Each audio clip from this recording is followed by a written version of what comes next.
Good day everyone, it's Caitlin, and today we're going to continue working on our homespun fabric by dyeing the yarn.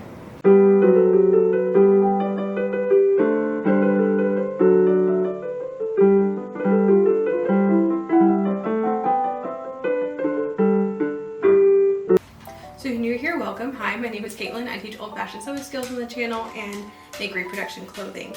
If any of that sounds interesting to you, go ahead and subscribe. We'd love to have you around. If you're a returning viewer, thank you so much for coming back. And yeah, we're gonna work on a continuation of our long-term project we started last month. So we were making a reproduction quilt. The applique is taking me longer because I'm doing it by hand than I expected it to take. So I'm gonna continue working on that on the side until we get to the next step. In the meantime, we're gonna make some homespun fabric because that was my next project anyway, and I thought that'd be fun. So I have here a bunch of cotton yarn. This is marked. I'll put it on the screen. I don't remember what brand it is. I have flax in here, but we're not working with flax because we're not doing any of the spinning. We are only Maurice Brassard. Yeah, that's what we're using. Size 16 size 2. And I have a bunch of this. It's ridiculous. I have so much of it. So we're going to use a lot of it today.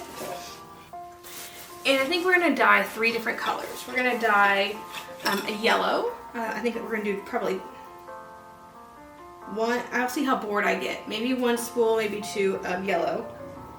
And we're going to use Osage for that. And then we're going to do 1 of indigo and then 1 of madder, which should give us a red. So, I don't know how much that's actually going to make in terms of yardage. I'm wanting at least 5 yards, and I remember I bought a whole bunch of these because I did the math last time I did a weaving project, and whatever program I use vastly overestimated. That's why I have all this left. Like, I just keep pulling these out. This is how much I thought I needed for that project, and I don't think I even used half of it. So, do we finally reach the end? Hey look, I got wool in here that I dyed green. What the heck is this?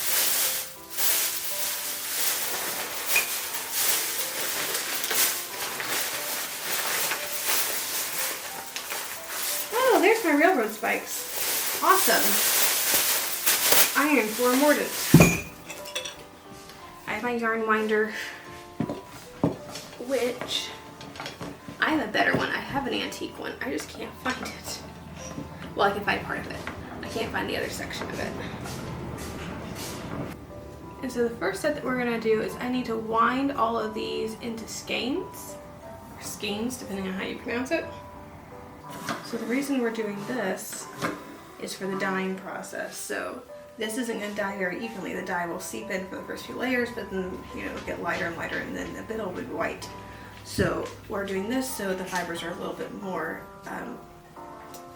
dispersed and it's easier to dye.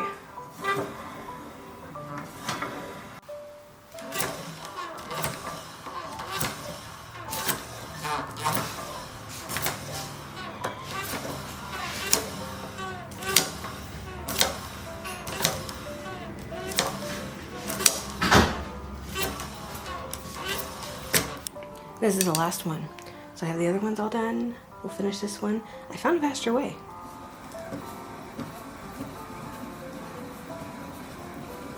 It's almost like it's mechanized. This actually works really well. It's minimal effort. And yes, it's dark in here because we had giant storms last night and the power is out. But since the power's out, something that doesn't require power is a good way to keep my hands busy.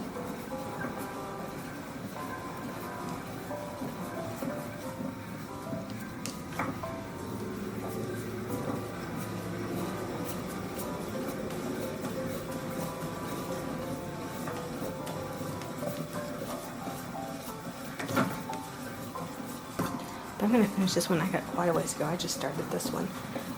And I'll show you how I'm tying it off, and then we'll get to the dyeing portion today.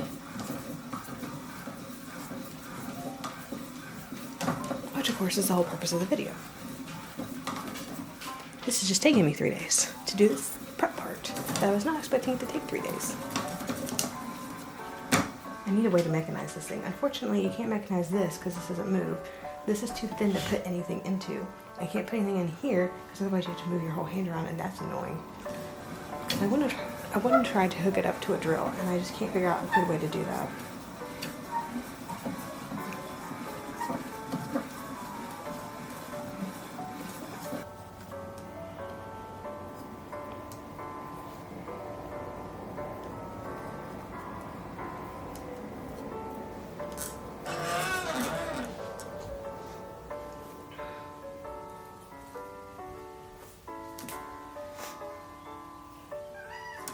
What do you want? You already ate this morning.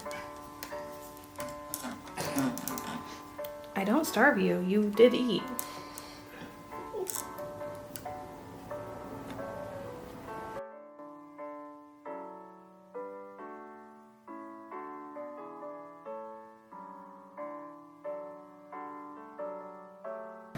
So now we get to the actual fun part of today's video, which is the dyeing portion. The other portion took me a lot longer than I expected it to. So I have our first skein of yarn soaking in some alum water. So there's alum and water, and the alum is going to be our mordant. So for natural dyeing, you had to have a mordant, which basically just helps the dye bind to the fibers. So instead of acting like a stain that will wash out, it'll actually stay with the fibers and semi-permanently to permanently dye them. So we're having this soak. We're going to do the Osage first. So I have that on a pot of water on the stove. It's just about boiling. The fun thing about Osage is that you can use it over and over and over again until basically the dye eventually will run out, I assume. This is my third time on the same dye stuff, and all I do is kind of put it on a cookie sheet after I'm done with it, let it dry out in the sun, and then put it back in the package, and we're good to go. But this is what it's looking like. So it's just wood shavings from the Osage tree, and it should give us a nice yellow. Osage can give orange, but I've only ever gotten orange on wool, and so I don't want it to be orange. So we're going to assume it's going to do the same thing that it always has done for me and make yellow. But I'm waiting for it to get to a rolling boil, then I'm just going to set the dye into there. I have a second skein of yarn we're going to put into the alum bath, because we'll do that with madder once we have the Osage dyed.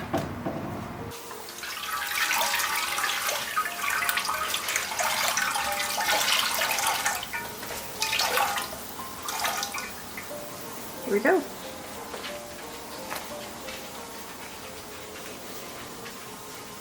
Forgot to get something to push that down, but yeah.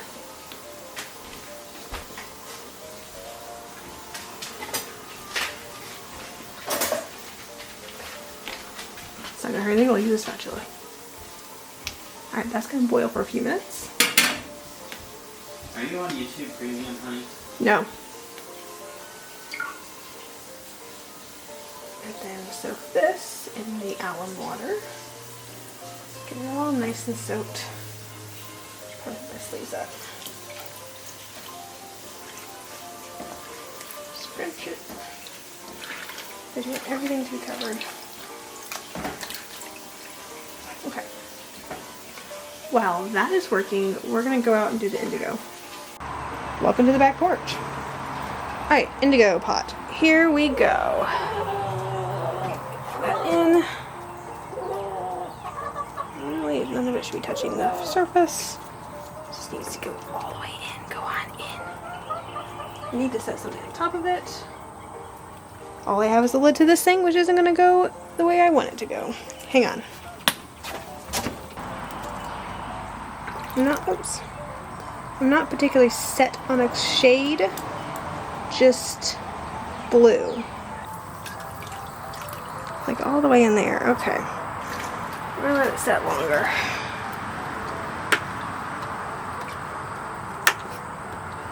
Meanwhile, I think we're gonna take the Osage out because it's a nice lemony yellow and put in the madder. Alright, here's the Osage. It still has bits everywhere. Yes, I could have put all these shavings into like a muslin bag and then easily taken it out so I don't have bits in my fiber, but where's the fun in that? So that is dyed. It's a nice, very lemony yellow. Don't know if you can really tell. It's a very nice lemony yellow. So it'll be a little bit lighter once it's dried, but hopefully not too much lighter. We're gonna let this drip dry. And then tomorrow we should be able to see what the actual color is. I think about 3 dyes may be what my Osage can take, because it was giving me a much brighter, more saturated yellow, and now it's not. So I went ahead and threw out what I had on here, which is fine.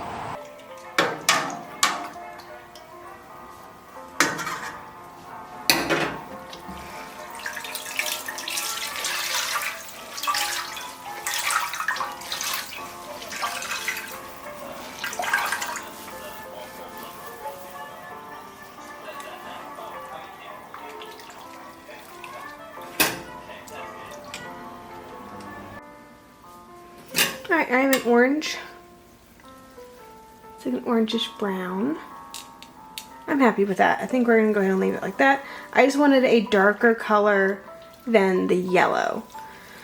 And I got a darker color than the yellow. So I think I'm gonna leave the indigo for a while. And I'm gonna drain this and let this and the yellow sit overnight to try to dry. And here we are. So I don't know where we left off with as far as the dyeing process went to. I think the camera died partially through, so I'm not entirely sure if you got the whole thing, but I did end up leaving the indigo to soak for overnight, and it still is kind of splotchy. I mean, you can see here it is. It's splotchier, then this is much darker. I like how this turned out a lot. This not so much, but I've been looking at a whole lot of original homespun dresses lately, and I'm noticing that theirs isn't exactly the most how do I put that, evenly dyed either. So I'm feeling pretty confident with my abilities here. That is the worst indigo I have ever dyed, however. I mean, I dye indigo a couple times a year, and I teach classes on it, and I've never had it turn out that bad. So I don't know what was going on, but it turned out that bad. So it is what it is, but hopefully it'll look okay when it's done. Really happy with the yellow and the madder, however. The yellow is not turning out, the yellow is not turning out as yellow and as bright as it is in person. At least it doesn't appear to be on camera. But it's one of the reasons why I put the white on top of that, so you can kind of see that yes, it is yellow, it's not white. But it is a very nice bright yellow.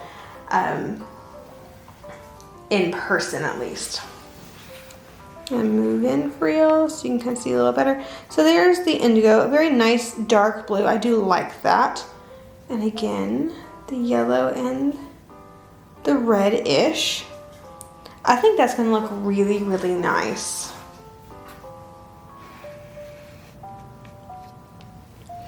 I'm quite pleased with it. Next month we are going to warp the loom and go ahead and do the weaving pattern.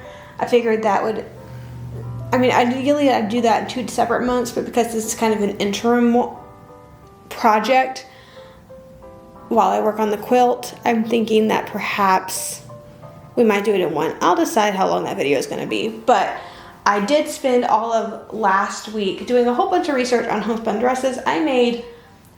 I looked into every homespun dress I could find online, and I have a few more I haven't done yet. And every one I could find detailed photos of, and the ones I couldn't find detailed photos of, I emailed the curators of the collections on those museums. And where I could get close-up pictures, I spent a lot of time. I'm surprised my head is still functioning. I'm surprised my eyes still work, quite frankly, because I counted threads and I made a weaving pattern for every single one of the mid-19th-century homespun dresses that I could find. So yeah, I have like 12 or 13 mid-19th century, so 1850 to 1870, homespun weaving patterns that I'm creating already, and I'm going to continue building that database to where I'm going to end up with quite a nice sample of Southern production homespun patterns. I'm not in the position to share the database right now.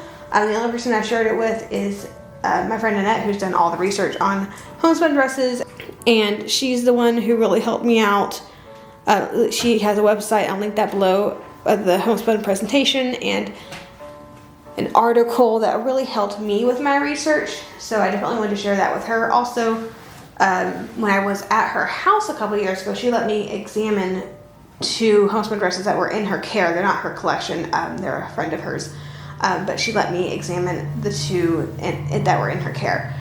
And then I, last year at a museum, found 3 examples of homespun that were specific to Texas. And one of them was just a plain white, so that didn't need patterning, obviously. The other 2 were plaids, and so I patterned those out as well and also sent those to Annette as far as pictures to add to her presentation as well. So I've been on the homespun kick for like a week and a half now. I don't know how this happened. I don't know why this happened.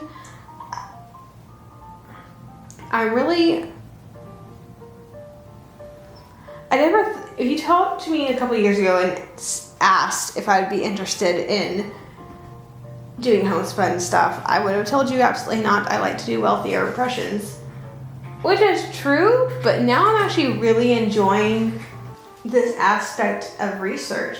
This has been fun.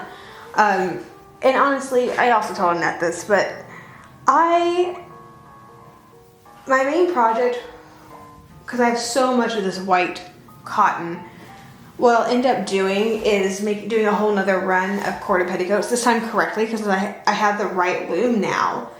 And I'm going to do like a bigger run of it for other living historians and just sell off the cloth. But that's just really boring working on, on white, on white, on white, on white. So I kind of just want to work on something really pretty and colorful first. And that's one of the reasons we're doing this project. But I think the next weaving project we do is going to be not as much fun, just plain on white. We've done corded petticoat on the channel before, but this time I'm going to do it correctly because again, I have the right loom. So we're going to do a giant run of that. So now that this is done, I'll probably go ahead and start working in the next few days. Get it all nice and set up, make sure the loom is properly put together because I'm still not entirely convinced that it is, but we shall see. I'm looking forward to it. If you enjoyed the video, please like and subscribe to the channel. Click that little bell notification so you're notified anytime I upload a new video. And as always, have a fantastic week and I'll see you back here in the next one.